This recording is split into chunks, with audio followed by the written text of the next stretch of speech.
All right, we're back live. We don't know what just happened there, but we got cut off. We're trying to get a hold of Jarvis. Tim Randalls Timbo is in the studio, in the production booth, and we're going to find out where we were when we got cut off, and we might backtrack if we have to. But anyway, you're talking about me being in New York. Yeah, you were in New York. I'm really kind of jealous of that. It was awesome. I got to see the Yankees beat the Red Sox and get their 10,000th win. That's in the cool. cold and rain. I didn't care. I still... No technical difficulty. Okay, so we didn't really lose anything. Hi, sorry about the weirdo. But, the weird out. But, so yeah, it was fun. Had a good time. Went and just walked around the city. It rained for 3 days and was nice for the last 2. But, I adore New York City. It's awesome. I love that town. I would live there if I could make it up there. I would live there in a heartbeat. Oh yeah, we walked down Union Street in Brooklyn, and that place, I don't know what rent is. I don't know what townhome prices are up there. It's probably astronomical, but I loved it. I love that area. Well, we're glad to have you back, and the next time you go to New York, we're going together. Okay. Did you go to Big Apple Comics while you were there? I didn't get a chance to. We were all we were all over the shop. We had. There were so many things we were running around doing. Did you eat any good food? Oh, yeah. Are you kidding me? 225 Bistro on Broadway. Oh, my God. Walked in. We were looking for something for breakfast. He just got fabulous. Oh, my God. Look at this. Walked in. The bagels. I had a bagel that was probably, before they cut it in half and put the egg and it was that big around. Oh, man. It was awesome. Oh. And then there was we were staying in Jersey City because that's where her family lives. And there was an Italian little deli or restaurant, like a block and a half, a block down and a block over, that had been there since the 60s. So I'm like, let's go check this out. She'd never been. So I'm like, all right, cool. We walked down, we opened the door, and yeah, we're good. It was, so good. So good. Such good food up there. Yeah, yeah. New York has great food, especially if you know where to go. Oh, yeah. And off the tourist trap, beaten path kind of thing. But you know who really has the best food in the country? Chicago. I have not spent any time in Chicago. Yeah, if you want really good Italian and pizza, there's no. Well, it's two different styles. Yeah, well, no, but the Italian culture there is just it's a lot stronger. Yeah, it's different. So anyway, glad you're back. Yes, we got some questions from the congregation. Some things we gotta address. People have asked. We gotta proselytize on. I don't know about doing this. Healing. Why are we trying to hit somebody right now? I don't understand. Healing the geek culture world. My go-go gadget arms are not working. One episode at a time. Not working at all. You are healed, my brothers. Anyway, so a rumor coming out this week is that the Lex Luthor from Batman vs. Superman is not actually Lex Luthor. It's actually Lex Luthor's son, which, considering the age of Jesse Eisenberg, actually makes more sense. I like how they're doing that.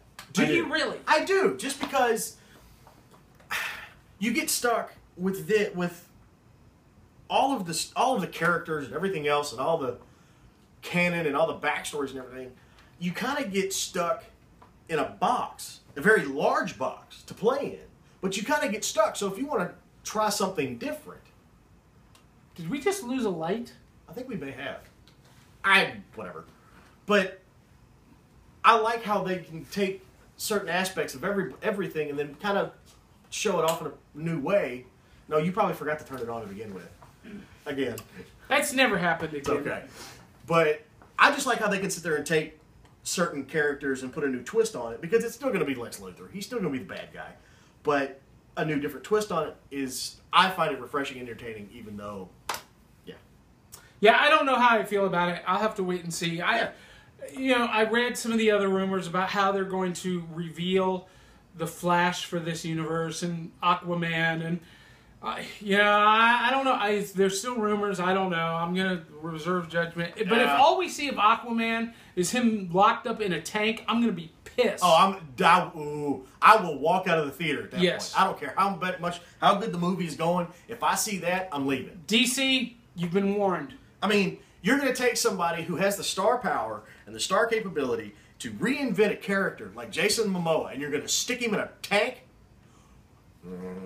I have problems with that. Yeah, I'm sorry. We hope it's not. And you don't let him like bust through that thing. No, because no tank could hold Aquaman. No, especially if it's Jason Momoa. He's as strong as Superman for crying out loud. Give me a break. And he can control water. Yeah. So I mean, how are you going to get caught? Putting him in a watery prison makes absolutely no sense. Yeah, you're just anyway. you just want to. Here's the keys, and while we give you the keys to the handcuffs, just make it look a little cool when you break out. Does anyone have some duct tape so I can wrap my head so when it explodes I got all the pieces? It's terrible. Anyway, now I watched today the season premiere of The Flash. Yeah. It was awesome. It was epic. It was great. After the show, I'm going to go watch last night's episode of Agents of S.H.I.E.L.D. Last week was fantastic. Love everything they're doing on DC TV. Now, another bit that came out of Marvel, and we're being asked, is this just rehashing an old storyline, or is it an exciting time to read comics? And this is what's going on. Civil War Part 2. So, retailers received a postcard from Marvel with the picture of Iron Man and the Sam Wilson Falcon Captain America in the Civil War pose. On the other side with a Roman numeral 2 saying coming spring of 2016. And they actually redid Civil War, part of Secret Wars. Yeah. And now, so I'm not sure what Marvel is doing here. I'm not sure if they really are just rehashing the same thing over and over, or if they're trying to capitalize on name equity. I don't know. But it's frustrating. It's to me. It seems like the mentality with learning that just now, it seems like the mentality might be that, hey, this is a good property, we need to keep it going and redo it and change like one or two things, but you're telling the same old story. I mean, if it's the same old story again, come on, give me something different here. Yeah, Cap, well, do we know how Cap finishes off Civil War? Do we know how that works yet? In the movie? Well, I know how it is in the book. No, we don't know yet. Okay. Just because I don't think they're going to kill him off like they did in the series. Because he's under contract for Infinity War, and he said he'll play Cap as long as Marvel wants him to. So okay, so they're not going to kill him in Civil War. I don't think so. Yeah, they won't. I don't think so. And if they do, they're bringing him back with the power of the Infinity Gauntlet. Yeah. In Infinity War Part 1. So, sure. What do we think about Zack Snyder announcing that they're in talks to make a Watchmen TV series for HBO? No. No, no, no, no, no. The movie was fantastic. Don't do a TV series. I didn't actually like the movie. I love that movie. Not because it was bad. Not because it didn't look exactly like the comic. I just don't care for the story. Sure, yeah. And so I wasn't a fan of the movie, but having seen it, it seems to me like that movie is a complete piece that doesn't need anything before or after. It's a standalone piece. Leave it alone. Yeah. Stop. If you want to do something, figure out a way to make bring the Crow back from the two terrible movies that were there. Not the Brandon Lee one. That's it, perfect on its own. The two that came out with, the subsequent two, bring it back from that and save me from those two movies. What about the Crow TV series?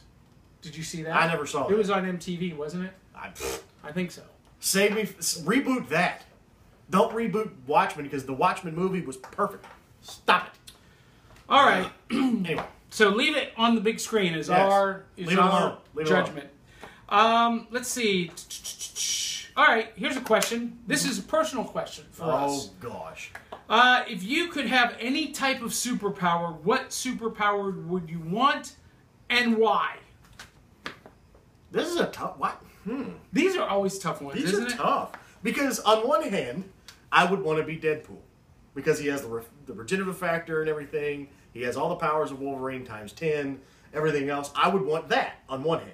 On the other hand, I would much rather be, Tony Stark or Batman. Not have any powers, but have the mental capacity and everything else to do it on my own without it.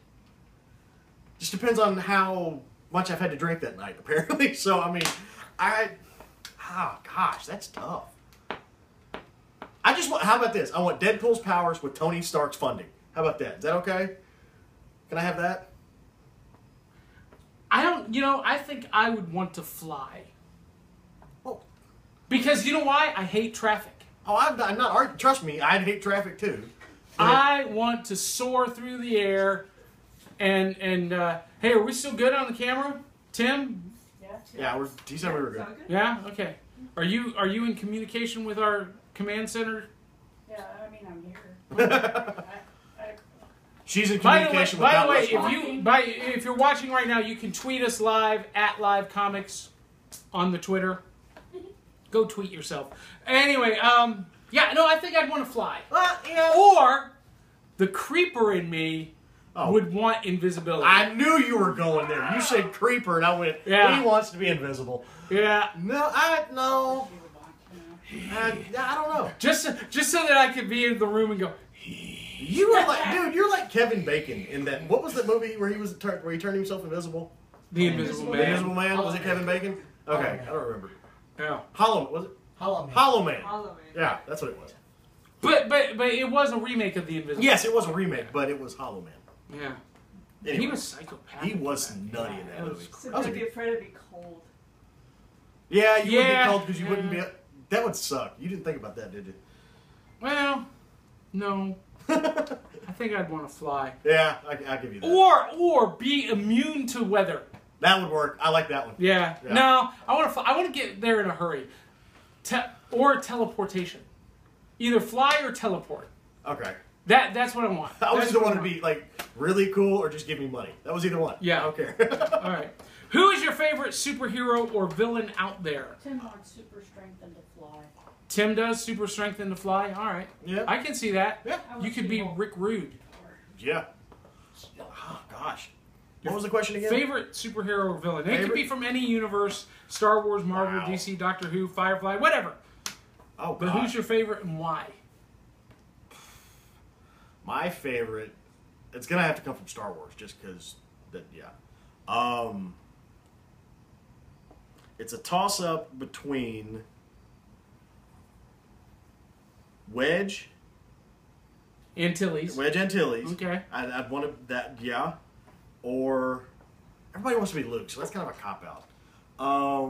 See, when I was a kid, I wanted to be Luke, but as I've gotten older, I relate more and more to Darth Vader, the Dark Lord of the Sith. Yeah, I can. It's like when you grow up loving Batman, but then you grow up and you realize, like, I kind of want to be the Joker. Yeah, the Joker was the guy you wanted to be.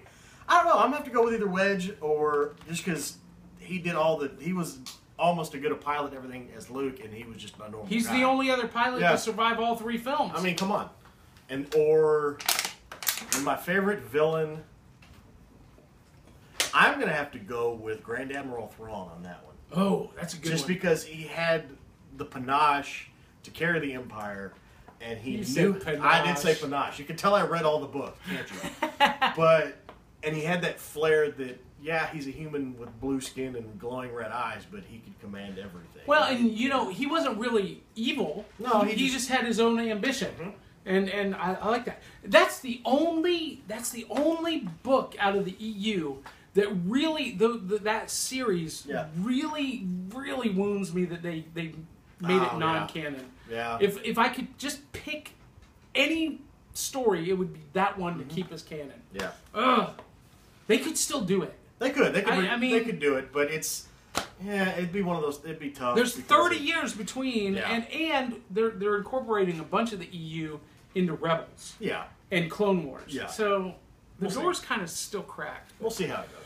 For me, favorite hero, it changes day to day, but overall, I'm a big fan of She-Hulk. She is probably my all-time favorite overall. Mm-hmm. Love that chick. Yeah, I love her. And I don't know why. She's just fun. She's strong.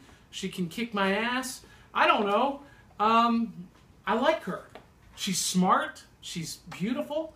Because, let's face it, it's one thing to be beautiful, and it's one thing to be strong, but it's a whole nother level to be smart and beautiful and strong.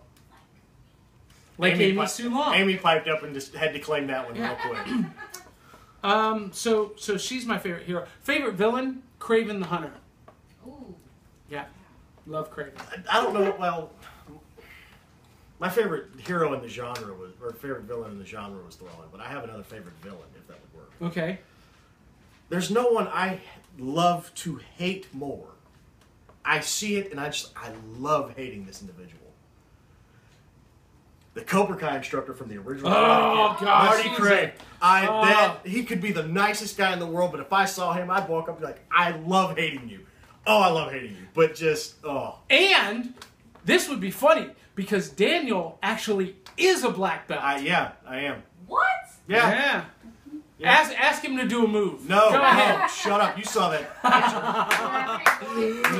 All right. No, we And I know know. what we're doing for Weekly Rundown. All right, that'll be No, awesome. we're not either. Well, hey, before we sign off, we got a special guest in the studio. Yes, we do. We need to bring him in. Yeah, we're going to bring in Andy Johnson, the director of Startruck, The Wrath of Kamikaze. Get over Woo! Have a seat here. You're looking very spiffy in very your dapper. vanilla suit. Thank you. Your ice cream suit. And so we're doing a show together. Yes. And we just met a couple of months ago. Mm-hmm. I get to sit at your feet, touch the hem of your garment as you direct us. Yes. Kind of. You did if not you know what wanna you were getting into call when it you said yes to directing. that. But tell everyone, because I can talk about it all day, but you tell our audience, what is Startruck and why do they care? Actually, you might be able to do a little bit better than me, but I'll give it a try. Startruck is the latest production from Melodrama Theater. It is a murder mystery that is set at a convention for the greatest show in history, Startruck. And we have brought the original cast back, after many years off the air, and then someone up and dies on us. And we have to figure out why. You have to figure out why. I don't have anything to do with that. It's a murder mystery. It's a dinner theater. Yes. And it travels around. Yes. And you play I am Dewey Osgood.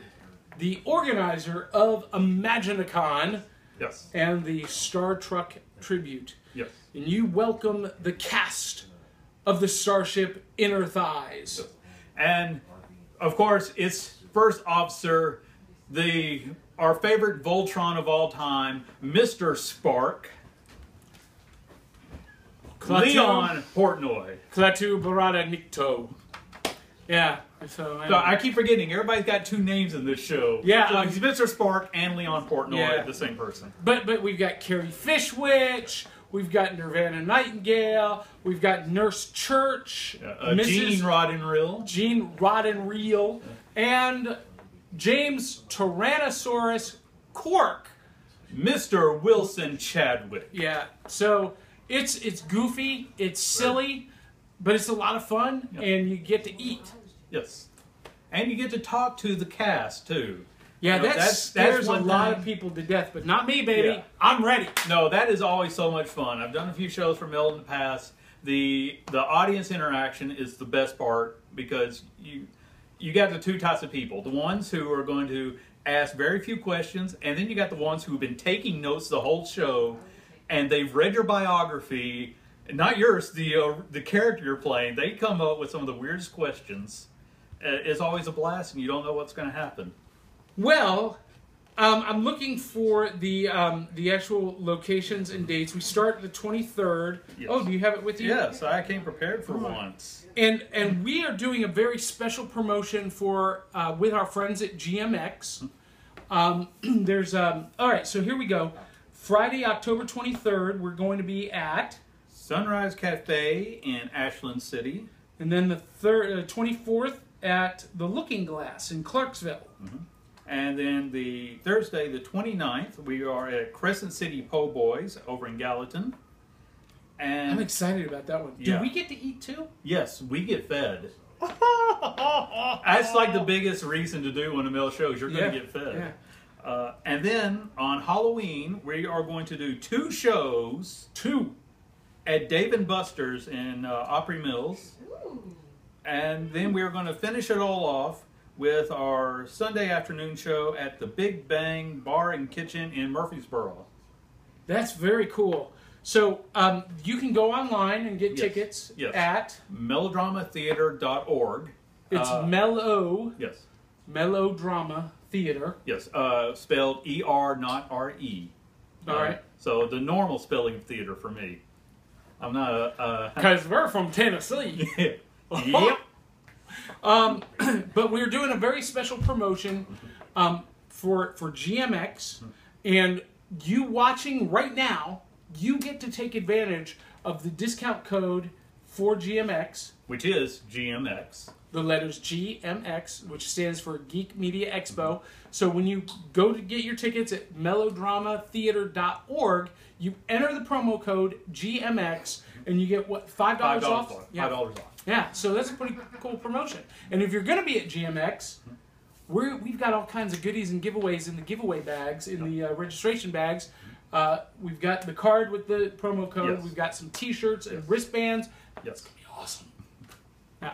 So check it out, melodramatheater.org. Startruck, The Wrath of Comic-Con. Thank you for being here, Andy. Next week, we're going to have another cast member from the show on, and she's going to make your jaw hit the floor. No offense to you, but you're not nearly as pretty. I know. I mean, don't get me wrong. This is gorgeous. This is perfection, but I can't pull off that particular look that she does. You're going to like it. It's going to be good. All right. Well, that's it for us tonight. So we're going to sign off. Make sure you visit our sponsors. And on behalf of the entire Comixstravaganza crew, don't forget, stick around for the weekly rundown and the cosplay moment coming up in just a few moments. But until next week, swing hard, swing often. We'll catch you on the flip side.